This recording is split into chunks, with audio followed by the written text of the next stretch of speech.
John 14:12-21.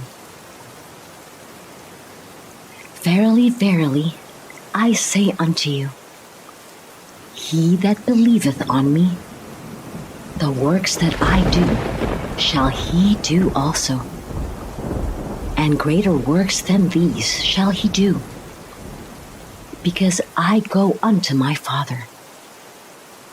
And whatsoever ye shall ask in my name, that will I do, that the Father may be glorified in the Son.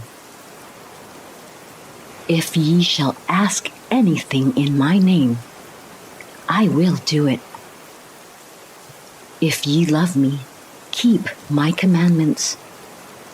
And I will pray the Father, and he shall give you another Comforter, that he may abide with you forever.